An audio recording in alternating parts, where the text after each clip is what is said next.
I'm not someone that has gas. And I'm not talking that type of gas. I'm talking about gear acquisition syndrome. Typically, when I buy a piece of gear, there's a process that I go through. Do I need it? Do I want it? Is it beneficial for me? Is it beneficial for my work, my career? I have to ask myself all of those questions before I justify spending any money on pretty much anything. But I think in this video, you guys will see that these pickups, they kind of fall into two categories of, I need it, and some will fall into, didn't need it, but I wanted it. Make sure you guys stick around to see the last one because that kind of leans more towards I kind of just wanted it. What's up guys, and welcome back to the channel. So today we're gonna be talking about some of my recent gear pickups, what they are, why I got them, and the best use cases for them. And yeah, let's just dive right into it without making this video any longer than it needs to be. Starting out with what you're listening to right now, and that is the Hollyland Lark Max 2. And I got I believe it's called the Ultimate Bundle, the Ultimate Kit, where it comes with 2 transmitters, 1 receiver, and it comes with these really cool over-the-ear monitoring systems. And I think that these are really, really cool, especially for the price. I think they were like $279. I actually caught them like on I think it's like a Prime Day deal. It was like $220. And these things honestly are a massive upgrade for me because I'm coming from the original DJI Mic 1. I never upgraded to the Mic 2 or the Mic Mini or the Mic 3. I'm jumping straight from the Mic 1 over to the Hollyland. And what made me go with this over the competitors out there, honestly, was the form factor. I mean, these things are tiny, super, super small, lightweight. They don't show like a massive brand logo on the front. Hence, it's still there, but it's nothing like the DJI ones where it's like, this is a DJI mic. The other reason why I opted into this was the fact that it had 32-bit float recording internally on the mic. And coming from the Mic 1, that is a huge benefit because like I said, I like to buy gear that is not just for content creation, but it's for my professional use as well.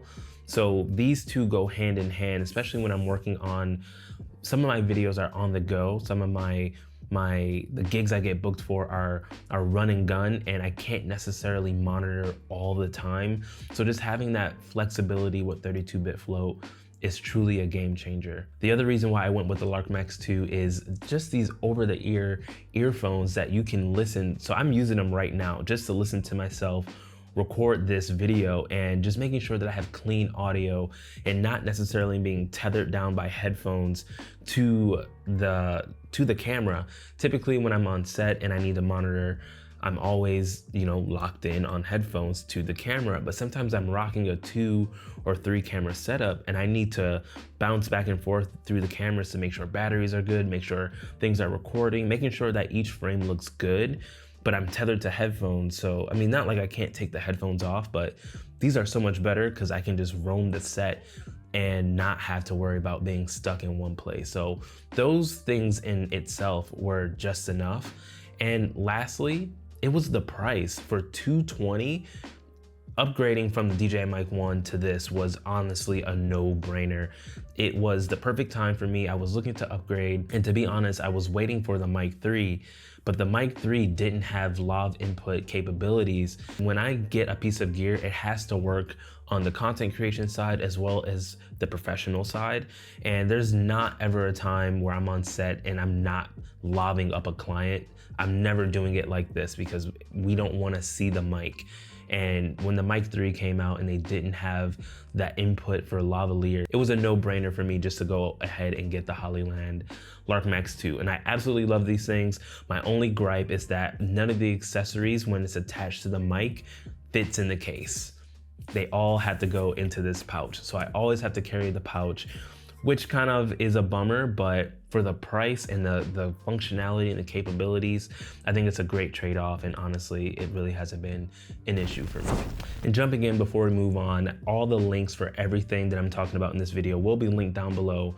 They are affiliate links, so if you guys would love to support me and support the channel, you can click those links down below to check out the gear that I'm talking about and also the gear that I'm using to film these videos. All right, let's get right back to it.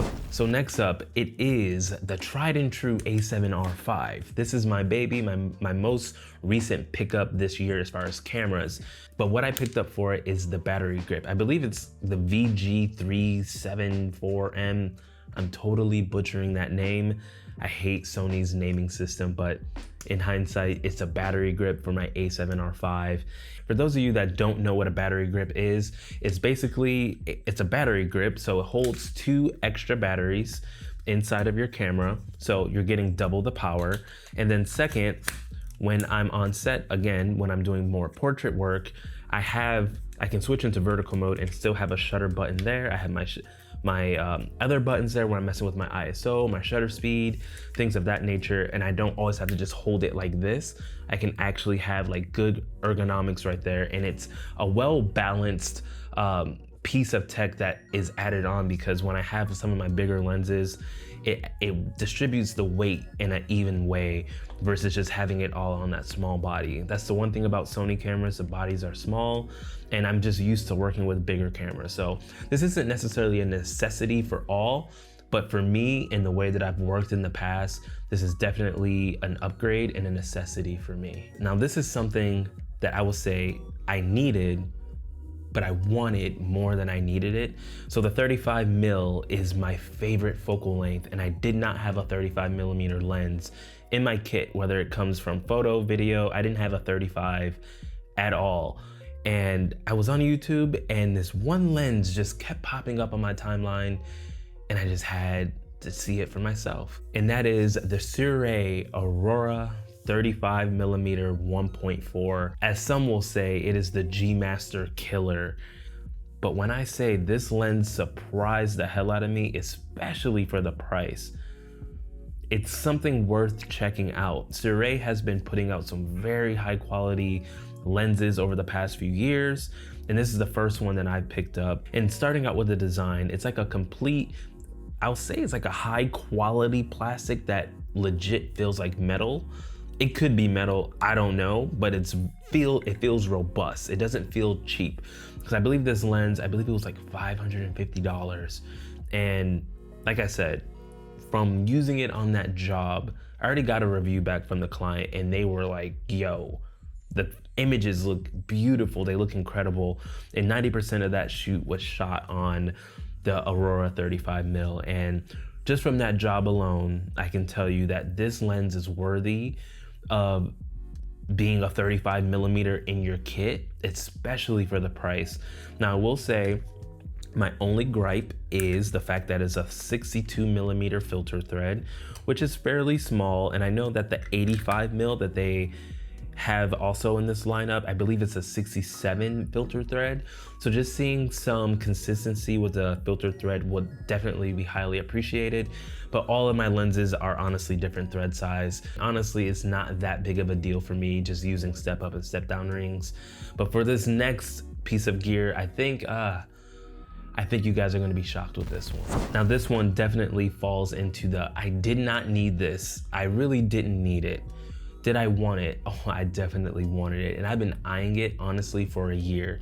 So I need to blame a few people for this purchase. I need to blame Lowe. If you guys don't know who Lowe is, I'll have him linked down below.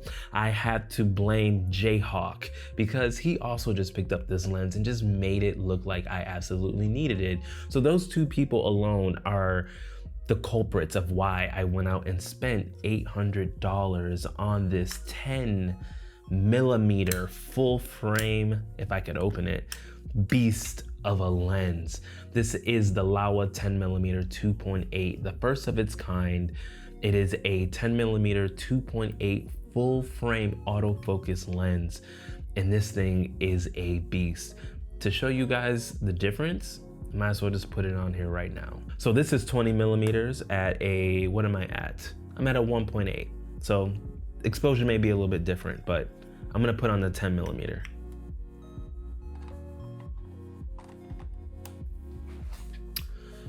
And this is 10mm. So you guys can see just how wide this is. It's actually crazy. Like, you guys can see the speaker here. You can see that distortion right there. It's kind of wild.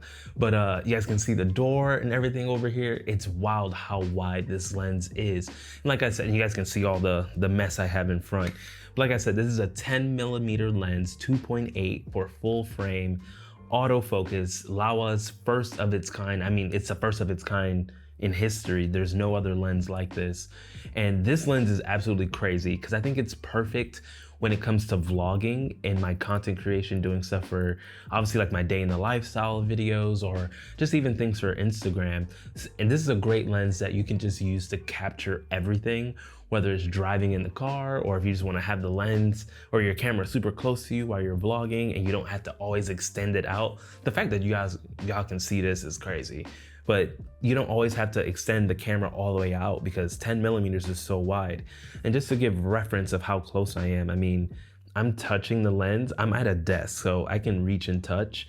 And that just shows you how wide it is. Like, it's so crazy. And also the other thing about this lens, it is a zero distortion lens.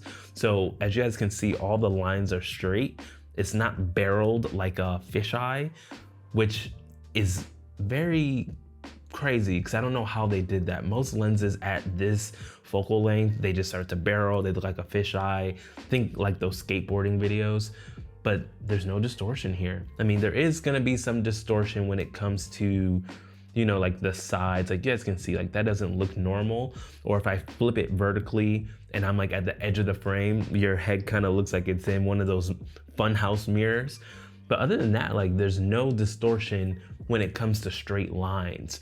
And this lens, honestly, it's gonna be a game changer in my kit, especially when it comes down to my content creation. All right, we're back to normal. And those are all the pieces of tech that I picked up over the past few weeks or the past month. Truly, these are things that I need and I feel like will elevate my content. And I just wanna preface by saying, you guys don't need all of this gear to make better videos. What's gonna make better videos are better ideas and better stories. Don't get caught up in half gas because gas is expensive and it's truly not worth it. I'm just in a position right now where I feel like certain pieces of gear needed to be upgraded, and they also help me professionally, not just in content creation, but they help me in my client work. Like I said before, all of this stuff kind of has to fall in both of those categories. Maybe not this one, but I think all the other ones definitely fall into both tiers. So if you guys enjoyed this video, I hope you guys did. Make sure you guys subscribe to the channel and leave a comment down below, and I'll catch y'all in the next one. Peace.